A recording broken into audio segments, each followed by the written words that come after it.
your story is like Shanila said, that you're so brave to speak about your life experience and being vulnerable with all of us. I don't know that it's so brave. To me, it feels like I'm stubborn. I'm not going to give up on me and what I want to do. And maybe that seems brave to others, but it seems stubborn to me because I always wanted to be a painter and I never gave up on it. Even in the darkest times, I didn't give up on it. I may have put it down for a little while, but I didn't give up. And I know that there's lots of other women out there just like me. Just be stubborn. You can pull it out of you. You can get on your path. I know you can.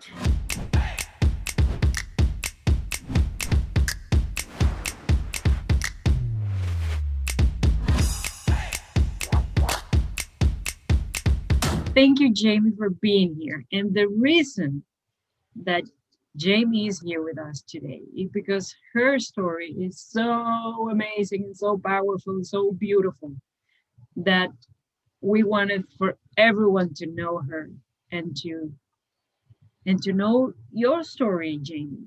So if you please can give us like 30 minutes of your time. Of course, I got all day. Yeah. Okay. Great. Great. So I wanted to know how you land with Olivia. How you got here. To be honest, I don't remember how I connected with her, but I started getting her emails in my inbox, and with every other email, I'm like, yeah, sure, and then one day I sat down to go through my inbox and I started clicking on all her emails. I'm like, oh, she's right on. Oh my gosh. Okay.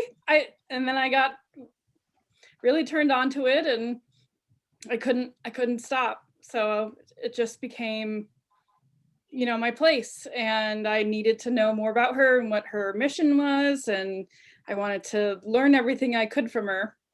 So somehow she got in my inbox. I must have signed up for her email somewhere down the line. I'm not exactly sure how that happened, but yeah, serendipity, I guess. And what you did first, it was LinkedIn challenge or it was just being here in the group?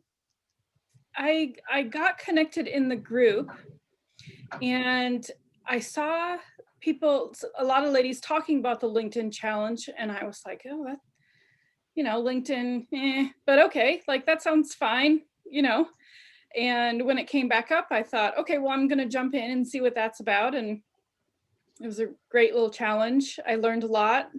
I think I've made huge strides with it. So I think first off, I started in one of the groups. Yeah, just and when did you the LinkedIn challenge? Just recently, just this last one, in earlier this month. So this is your first challenge. So you were first in the inner circle that now is a Women and Money group. Yep. Then you started with Empower Her Society then. Right. Yeah, I jumped into both groups and saw the posts about the LinkedIn challenge and all the raving reviews from other gals that had done it. And so I just followed that thread along. Yep. So you are one of the first members of the Empower Her Society. Oh, really? I think so. Okay. Yeah, okay. I think so, that you are one of the first members. Because Empower Her Society didn't start so long ago. And it has been changing, and you are inside the platform, so the portal has been changing and there is a lot of things going on. Yep. And inside the EHS,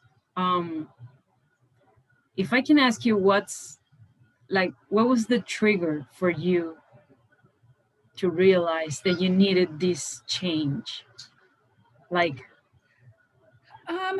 I don't know that it was one thing. I have been on a path for a very long time searching for my thing. And I have tried other women's groups or career groups, and it just never stuck. I didn't feel welcome. I didn't feel like I was on the same path as the other members. Various reasons why it didn't click. Um, and this group of gals, along with Olivia, just seems like a very supportive home.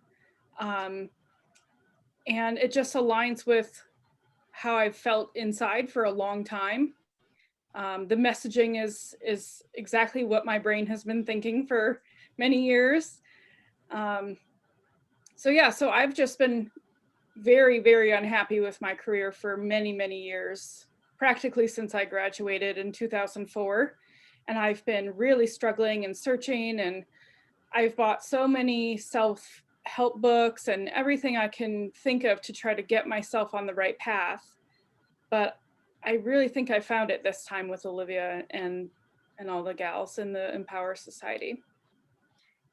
Can you share a little bit, because I know some anecdote of some teacher telling you that you were not a good artist or something. So how that happened, and now you have that amazing studio behind you and those amazing artwork that you do. So tell me about how was that, and why it was that you were so miserable with your career, and when you hit that wall in which you said, enough is enough, Mm-hmm. and I need to change. Mm-hmm. Tell me about that journey a little bit. So Okay. So I graduated high school in 2000, and I wanted to go to a art school. I wanted to be a painter. That's all I ever wanted to do. And my parents said, absolutely not. You need a 4-year education, and think of something else, because you're not going to strictly an art school. So I ended up going to a 4-year college in Northern Michigan. And I ended up in the fine arts program, of course, on the painting and drawing track. And at that time, there was only one professor, and I won't name him outright, but his first name is John. And he also was my major advisor. So I wasn't going to get away from that man. He was going to be my life for 4 years, whether I liked it or not. And he's a very traditional man, very traditional painter. And as you can see from my artwork, I'm not. And he hated everything I painted. It didn't matter what it was. Hated every project I did. One horror story is my junior year. In order to graduate into the senior year program, you had to have a body of work that had to go through a panel of teachers and professors. And he, of course, was my major professor. And at that time, I had a little series of candy paintings of gummy bears and gummy worms and all that sort of stuff. And I've always painted in acrylic, and I don't like oil. I've never liked oil. I don't like the smell of it. I don't like how it dries. It's just a preference. But John couldn't accept that. And I had to show some of my work to my classmates in a review in order to get ready for this, major review. And I couldn't find one of my paintings to show the class. And so I'm frantically trying to search my studio, and I can't find it. My studio's right there in the classroom, and it's nowhere to be found.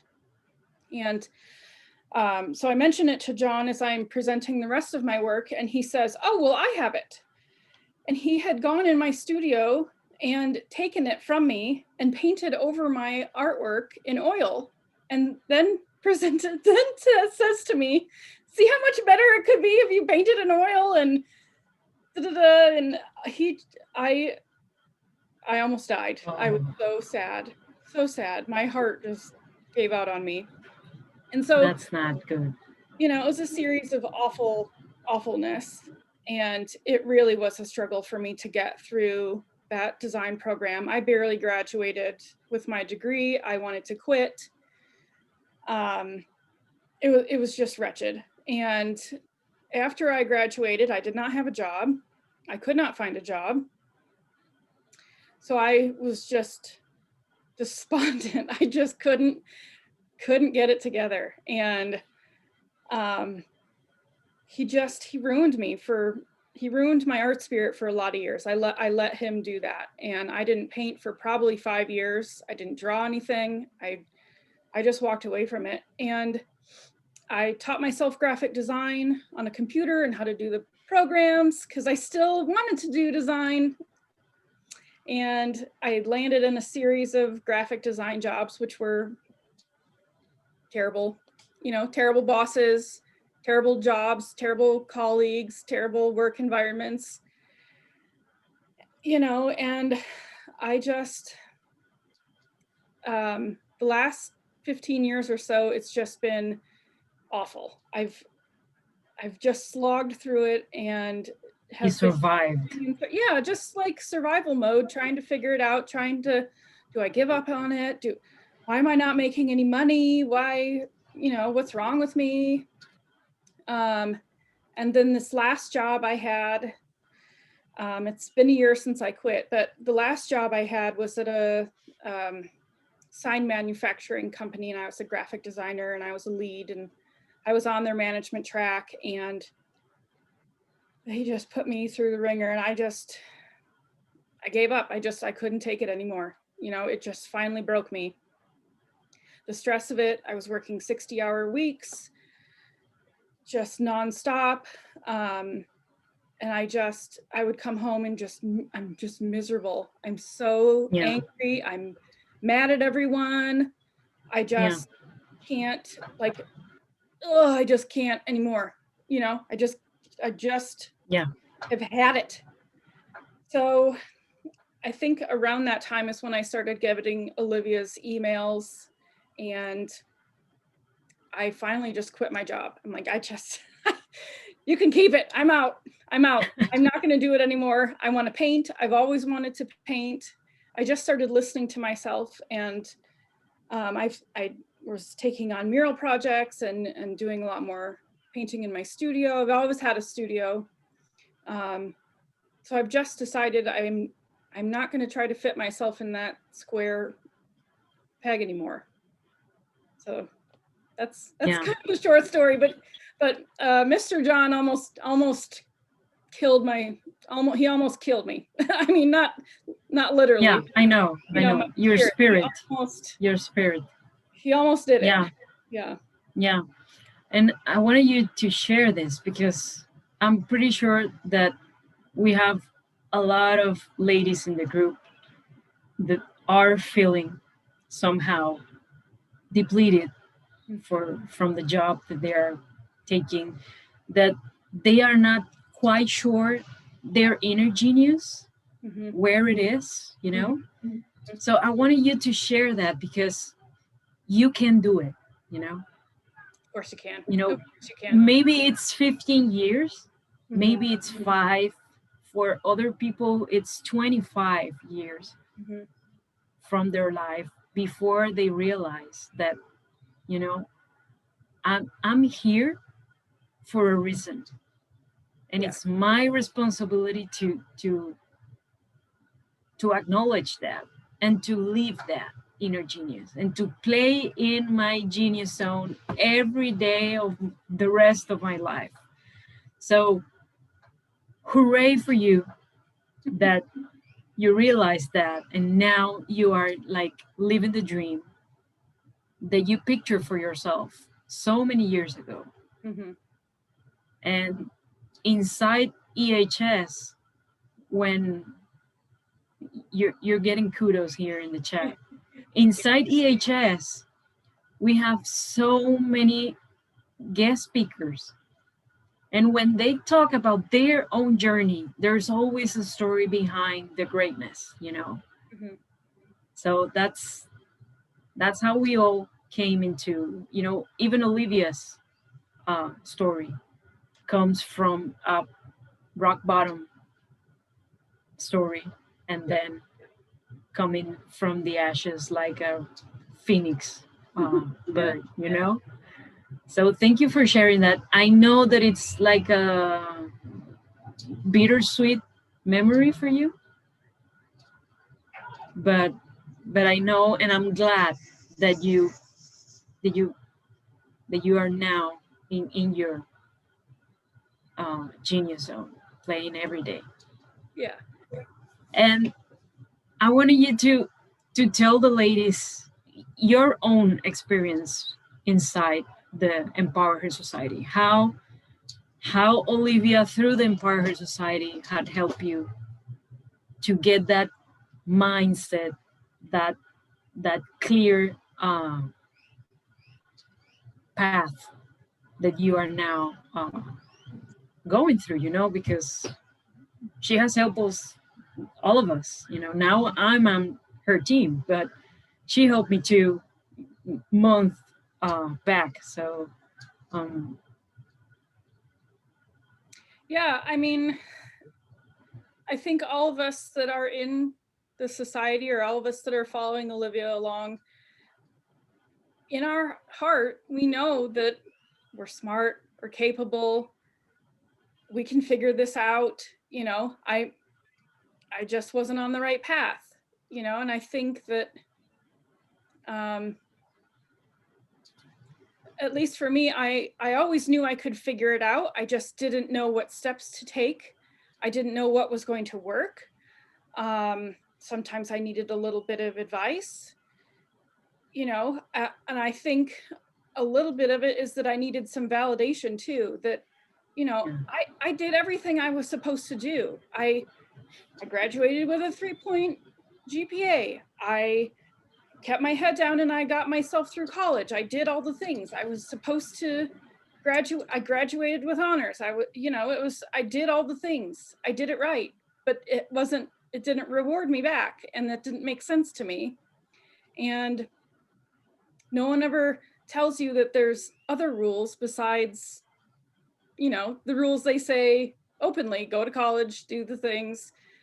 Yeah. And I think it's sometimes what we're looking for is for someone to peel back the curtain and say, no, you have to do it this other way. Stop sending your resume a million times over. That's not the way to do it. It's almost like a secret that, no one tells, nobody says what the secret is, but how am I supposed to know what the secret is? So I really think that the work that Olivia is doing, and the Empower Society and the LinkedIn Challenge, all of those things put you on a path to where the secret is, that you didn't get in college, or that your parents didn't know to tell you, or that, no one around you has it figured out either. My parents certainly didn't know how to make a lot of money. They thought I should be a teacher because the teachers have salaries and they get summers off, and they thought, well, that's good enough, but that's not what I wanted. Yeah. So having the resources that Olivia has put together, and you and the team have put together, they are so helpful to just get your head straight on, and to stop wasting time on things that aren't working. Put time and effort into things that actually do work, and there is a return on your investment, like the LinkedIn Challenge. That's a very, very affordable way to get yourself out there in the right way, saying the right things to attract the right people, the right clients, the right companies, rather than spinning your wheels doing a bunch of things that don't actually get you anywhere. Yeah. So I think that what Olivia and the team has put together is just a set of tools that puts you on the right path, that validates that you're not alone, you're not stupid, you have a wealth of knowledge behind you, you're valuable, you are creative, you can do it. You can find your dream, dig deep. What have you always wanted to do? I know when I was in my cubicle doing my stupid graphic design job that I hated every day, all I was thinking about was, I can't wait to get home to paint. God, if I was only at home painting, I'd be so much further along. Why am I doing this dumb job? So I started listening to that part of me that was complaining. That little complainer inside is the one that's telling you what path you need to be on. Because finally, mine wouldn't shut up anymore. And I had to quit because it wouldn't shut up. So I have to listen to it.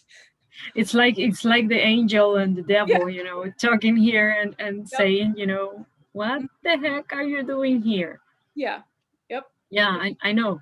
We had yesterday, we had the Inner Genius workshop for a bunch of ladies that joined EHS. And it's funny because when most of the times when you ask someone, what do you love to do? There's an answer. Oh, of course. There's an answer. Absolutely.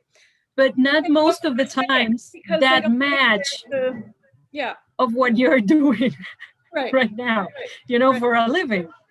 So I found curious that, and in my case, my story is similar. You know, I spent 15 years of my in my career doing. It was not doing stuff that I didn't like to do, but I didn't found myself Mm-hmm. in all the path that I was going through. Yeah, I wasn't getting you But excited every day. You do it, it's fine. I got It takes excited at the first, yeah, I got excited at the beginning, and then I was like, my curve of energy was like, then, Yep. and then I got another challenge, and then I was excited again, and then again, you know. So I thought I was broken, you Yeah. know. Yeah. I'm a weirdo. I thought that too about me. Yeah, why can't I be happy in this graphic design job? Yes, you The know, most you look around. Yeah. You look around and you see a bunch of happy people, you know, coming to work, and I was like, so I'm the stupid one. So I'm the broken one. I'm the crazy one, you know, because I am not completely happy for what am I doing, but my teammates, they seem to be happy. Mm-hmm. So Were they though? Were they they though? seem yeah, they seem to be happy. So yesterday in the workshop, it was very curious because we started asking people, you know, what is it that you love to do? Mm-hmm. And then when you ask, and what is it you're doing, and sometimes there was no match, Mm-hmm. and you were like, but why you are Yeah. Because they've also you told are themselves that they can't do yeah, anything they love to make money and to support themselves. And a lot of people around them have told them that yeah, a painter, they don't make any money. You'll live on the street. You can't, yeah, you cannot be a musician, or you, no, you can't do or it. even a teacher. Even a teacher, Yeah. they say that it Mhm. doesn't give you a lot of money. And so for me, it's very courageous when you decide to live your inner genius, because Absolutely. some people are born with their inner genius like in a silver platter, you know. It's Mhm. like, I know what I want to do, I know what I want to be, and all the environment is Yeah. inviting you to live your inner genius. Some people are born like that, but many of us No. no. So we need to go and find that, and work harder to understand us, Right. and to put that, like Olivia always says about a monkey that you have in your head, and you have to put it in the cage because it's giving you bad ideas, you know. Well, So that's another thing is that, parents tell their children, oh, you can't be an artist, you'll never make any money. Oh, don't be a teacher, you'll never make any money, you're not good at this, you can't do that, all these things. And for me, I got tired of hearing that. And it was either you're going to be Picasso and make $1 million and be so successful, or you're going to be Van Gogh and you cut your ear off and you're a crazy person and you die with no money. yeah, There's yeah, no in between. And so at some point I started just saying, well, it can't be true. It can't be true for everybody that you're either Picasso or you're a Van. It's just not true. So I started looking for evidence of living artists that are making a successful living doing it. And I came at it that, well, if, so-and-so is doing it and they have a presence online and they're making money and they're selling their artwork, well, then it's true. You can be a successful artist. You can do it. Sometimes you need to come at it from an angle and convince yourself that you can do it. You need to find evidence of someone doing it to prove to yourself that you can do it. Stop listening to your parents that don't know, or your friend or your aunt or whomever, your grandparents, whomever around you that's saying, oh, you can't do it, you can't do it, can't do it. Because that's toxic. You have to find evidence that there are people out there doing the thing that the core of you wants to do. There are people out there doing it. I promise. Yeah. And you know, you have to know that all those comments comes from a position of protecting you, for not wanting you to have like a hard life. But what a hard life it is to do what you don't love to do. That's worse. So worse. But they're trying to protect you, you know, that it's not mean when family tells you that, you know, you better get a 9-to-5 job because it's safer, you know. It's a lot safer than, you know, going into your own business. But doing all day what you love to do, money is going to come. Because I love money and money loves me, right? So well, and the other thing is that life is short, and I think in this pandemic we have certainly faced that more than ever before, that life is short. Our lives are very short. You want to get to the end of your life and not have done the thing that you love the most? I sure don't. You know, me neither. I sure don't. I want to do what I love the most for as long as I can every single day and be happy with it. And I know there's money in it, but I don't want to get to the end of my life and be sad that I didn't do what my heart wanted me to do. And that's why I love, you know, the Olivia framework. You know, how she start with your mindset, you know, trying to you believe in yourself and own your awesomeness and figuring it out, like your big hairy ambitious goal. And then she goes through stages with you, and you don't even realize that you are going through stages with her. And then after mindset, she's going to clear your head and you know, drop all the limiting beliefs that you have and leave all that baggage that you're carrying, that it's not yours. You have to unlearn everything that you have learned. You have to unlearn to learn how to love you, you know. And then she goes through all these stages, and you don't even realize that you are being like taken by the hand to live in your greatness and live by your inner genius and play in your genius zone. So I really love that, and I really appreciate that from her. And you know, I enjoy very much being part of her team and being a witness of all these amazing stories that you have, and being able to help, support, cheer, put the hand in the back when, you know, they're there, you know, everything's going to be all right. And the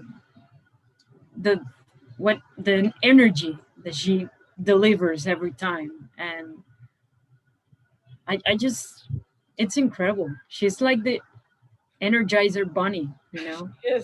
She is. She's a force of her own, for sure. Yeah.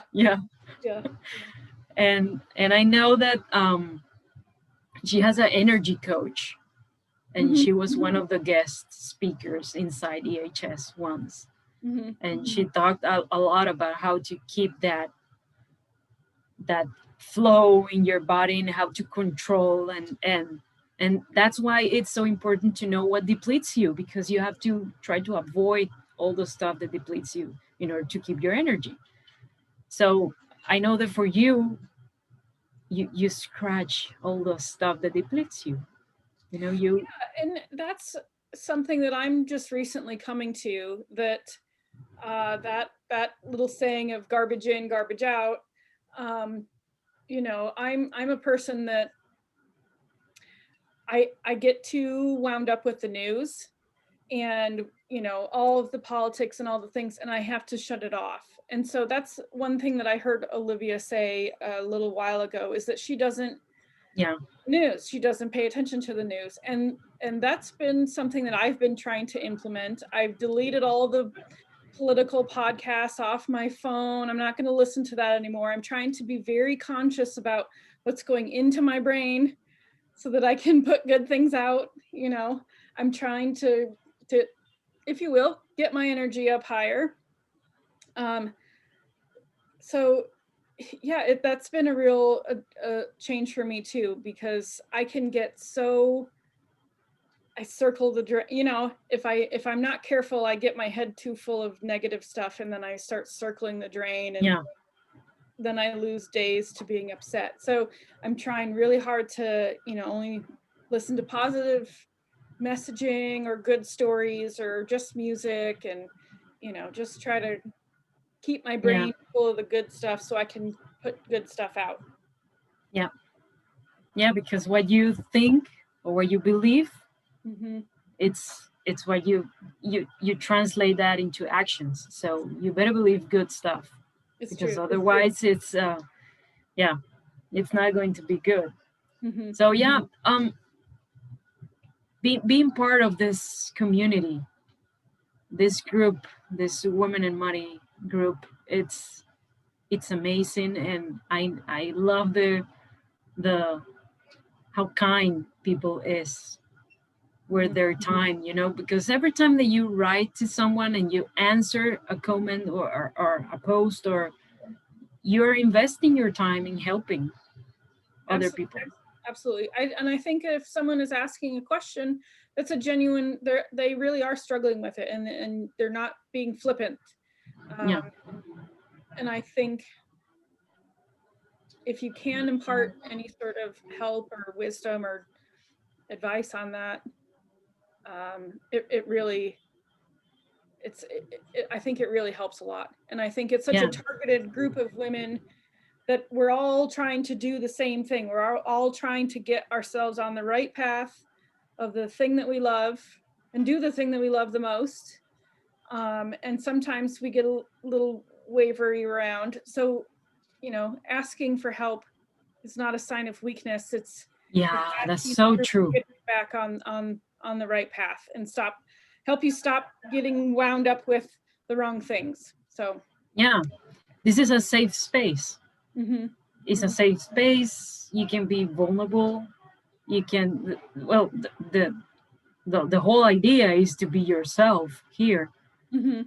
And while you are giving, you are receiving, and you're getting back all that energy, all that good stuff, and all that camaraderie that is going on in the group.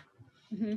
And inside EHS is a smaller community. It's very private, but it's very powerful too, because in that group, when someone is like asking for something, they get back a lot of good inputs and a lot of feedback. Absolutely. To help overcome that situation. Yeah, this is the group to ask those questions to stop asking your mom, stop asking your grandparents, stop asking your friend, ask in the group, this career question I have, ask these people, because this is the group that has the direction. They probably have the right advice. So we're not going to tell you, oh, you can't be a painter because you'll never make any money. This is the group that you need to be aligned with. It's going to give you the right answers. So it's I love that. It's amazing. And Benji Sue is asking in the Facebook group, how can we kindly reject those protections that we were talking about, our family members? Sure. Yeah. I think that you got the answer, and it's by searching these examples and getting validation through living examples that you can do this. Yeah, I And would the other thing is to make them understand that I rather be a happy person mhm, doing the stuff that I love mhm, than being that successful whatever person that they have in the image. mhm. And I know that by doing the stuff that I love every day, I am going to be successful. Yes. I think to answer that question, partly it's stop asking, stop soliciting advice from the wrong people. And then I think, if it's your mom or your grandma nagging you about, well, how come you're not doing Yeah. the 9 to 5 job anymore? What? You need to change the subject. Just change the subject. Just stop talking about it. They'll eventually stop asking you. My mom did. She quit asking because I wouldn't answer the question anymore. Yeah, it's like don't talk with about politics and religion Right. and your career. Yeah. It's Yeah. like you Stop. have to add that to the phrase, Yeah. don't talk with this person about religion or politics and your career. Mm-hmm. Mm-hmm. Yeah. Yeah, sometimes they just don't get it. Sometimes they're just so um conservative, so There's a maybe different they have, mindset. Yeah. yeah, it's It's a a lot different of mindset, it's a different story, they have their own baggage, their own resentments, they have their own story. So yeah. Yeah. but yeah, it's kindly is saying I'm good, Yeah. you know you have Thanks. to be fine, Thanks for your don't worry about me, yeah. I'm good. Yeah. Yeah. But yeah, I get you, Benjisu. I get you. It's tough. My heart goes out to you. I totally get where you are. But just Yeah, stop asking and answering those. Just change the subject. yeah, Eventually, they'll quit asking. yeah, yeah. I was asking my daughter the other day, and she's singing right now here. And I was asking her if she knows what she wants to do, and then she said, I want to be a teacher, but I also like robotics, and I like to paint, and I like to dance. And I was like, so good that we have so many, virtual universities, Yeah. and you can build your curriculum like you want right now. You Mm-hmm. know, Mm-hmm. if you want to study arts and you want to study robotics at the same time, you can do it. Absolutely. That was not available when I went to college. So I'm glad that those things are available right now. So Yeah, our world is really opening up a lot, and yeah, I'm excited for it, and I'm excited for the generations coming up behind us. That yeah, there are going to be so many more opportunities for them to put painting and robotics together, whatever they want to do, whatever you want to yeah. do. She's 8, so Yeah. she still have 10 more years of college development or whatever. So so thank you, Jamie, for being here with us. Yeah. Your story is like Shanila said, that you're so brave to speak about your life experience and being vulnerable with all of us.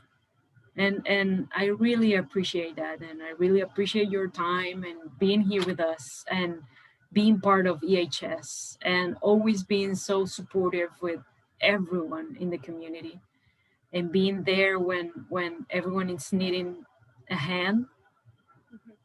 and you're like, this is me, I'm here, I'm living the dream, so I'm here. Yep. And don't lose that sparkle that you have, and don't let anyone ever again tell you that you're No. not good enough to do what you No. shine I'm doing. done listening to that. I feel like a lifetime of it, and I'm done with it. So I don't know that it's so brave. It to me it feels like I'm stubborn. I'm not going to give up on me and what I want to do. And maybe that seems brave to others, but it seems stubborn to me. because I always wanted to be a painter and I never gave up on it. Even in the darkest times, I didn't give up on it. I may have put it down for a little while, but I didn't give up. And I know that there's lots of other women out there just like me. Just be stubborn. You can pull it out of you. You can get on your path. I know you can. Yeah, it's your time. Absolutely. It's your time to advocate for yourself, because no one else is going to do it. Right. You have to do it for yourself. Yeah. So it's your responsibility to do it. So it is. No one's going to hand it to you on a platter. You have to go get it. Yeah. But we're here to help. So, I'm here to help, you know. So thank you, ladies, for all that were here joining us in this. Oh, we have a visitor here. Cute. She turned 8 on Sunday. So. Oh, happy birthday. Yeah. They are saying happy birthday to you. So thank you very much. Thank you, Jamie, for your time and for enlightening us with your awesomeness, because we are all in love with your art. Everyone wants a Jamie Burton original in our walls. Oh, thanks. So, thank you very much, and thank you, ladies, for being here. And on Thursday morning, we're going to be with Isla. That's quite of a story too. So you don't want to miss that. And we're doing this, you know, for you to understand that you're not alone. There's so many that went through the same things that you are maybe feeling right now. So you are not alone, and we're here for you. We have your back, and that's why we are bringing these interviews, so you can know other stories and success stories. Okay. Absolutely. So thank you very much for joining me, and Andrea and me, we're saying goodbye. Bye everyone. Thank you, Jamie.